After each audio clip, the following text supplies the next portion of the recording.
Hi, I'm Daniel, I'm a sleep physician. And if you have insomnia, this channel is for you. Today, we're going to look at an email from Judith from the Netherlands.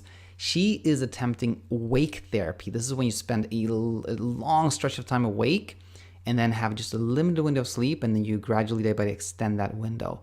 We're going to see how she's doing and talk about some strategies if you attempt wake therapy. Super excited to have you back here. Hope you're doing really fantastic today. And if you're new to the channel, as always, a big welcome to you. By the way, if you are new to the channel, like what we're talking about today is kind of like advanced, if you will. And I think it's still very meaningful to listen to this. But as I say to everybody, you know, if you're new to the channel, then go back to the first episodes. That's where I really go over the kind of core techniques for overcoming insomnia. But let's jump right into this email, and as always, in particular in this episode, nothing here is medical advice. It's just like me sharing thoughts and ideas that you have to decide yourself, Judith, and anybody else out there, if this is something that you should be trying. So I got this email, was it like 2 days ago? And it is from Judith. She's 33 years old from the Netherlands, and she describes that you know, she has always had a little bit of tendency towards insomnia. I think she says that she has ADHD, which has affected that. But then she writes the following. And then my sleep cycle became really messed up as a consequence to a burnout in October 2015. I didn't sleep or very light, and the most evil dreams I ever had. Well, I guess you heard it all. So I became an expert in sleep hygiene, day-night rhythm, medications, etc., in the past 3.5 years. I intend to go to bed before midnight and get up at 8 a.m., but you know, the nights I slept, I felt I could benefit from the sleep, and I slept in as long as I could. Well, I developed a rhythm kind of like this. And here she goes over how many hours she spends in bed. 4 on one night, then 2, then 0, then 18, then 10, then 12, then 2, then 8. She says, I average about 8 hours, but it's not structured at all. And she said, imagine after the 3 first nights, for example, like that was like, she said like 4, then 2, then 0 nights in bed. I would still wake up and be very alert. I didn't get sleepy sometimes. And then she goes on to say, this was happening until, and then she says, angelical sound. She found this video, and I'll put a link to it. A lot of you have probably come across this by this guy called Dr. Alan Christians. It's on wake therapy. So she saw that video and she said, this was a wake up call, and I decided to take the risk. Meaning she decided to try this thing called wake therapy. And we'll get to that in a second, what it is. So she said, I was awake for the first night as advised. And so I stayed awake for 43 hours from Monday morning until 9:30, from Monday morning 9:30 until Wednesday 4:40 a.m. and went to bed and slept straight away. I started with a constructive morning, got rest, and so on. So I hope this works. Do you have any tips for the stay wake up time? So we have seen that, you know, Judith here attempted what's called wake therapy. So what is that? Well, it's really kind of like bedtime restriction, which is a core CBTI technique, but on steroids, and you purposely like really sleep deprive yourself. So what you do is the following.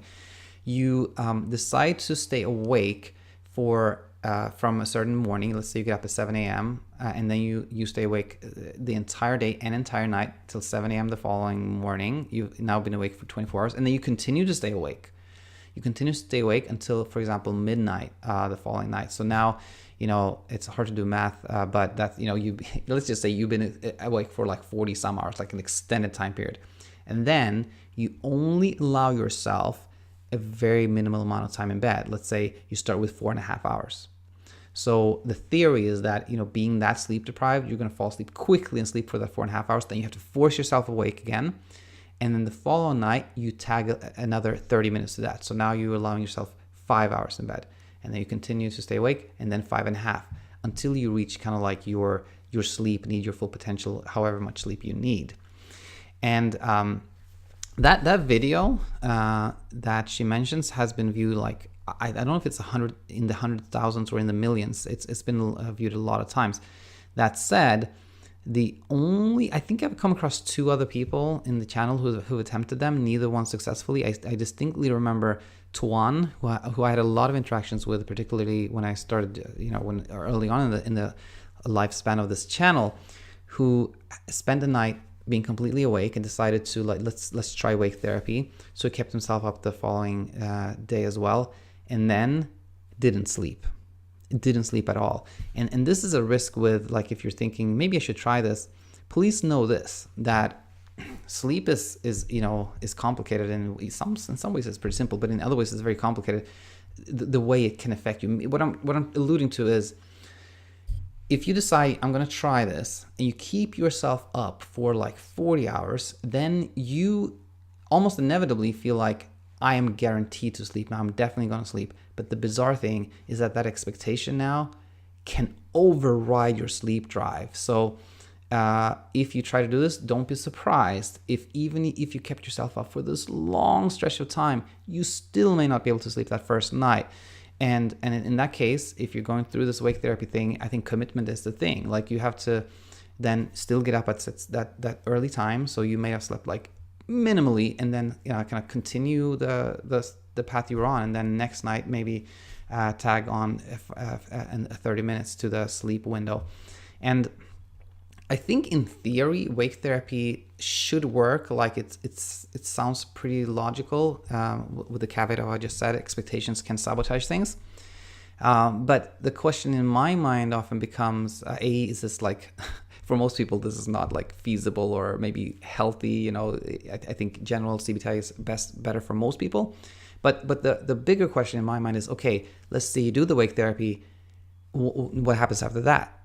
Like in your case, Judith, how are you going to make sure that you just don't go back to that very erratic sleep pattern you had in the past? So I think if you attempt to do wake therapy, it's important to, keep that wake up time, wherever that lands when you're done with your wake therapy, keep that fixed. Like, don't change your wake up time no matter what.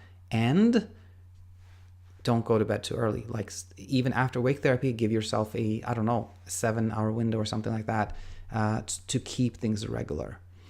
So I think that's really what I want to convey today. So hope this was helpful to you, Judith. And by the way, Judith, thanks for all the engagement. I know you're commenting to a lot of videos, and it's super, super helpful. So again, hope this is helpful, and I hope to have each and every one back soon. And if you have any comments, leave them here, or send me an email, daniel@insomniainsight.co. Until then, take it easy. Bye-bye.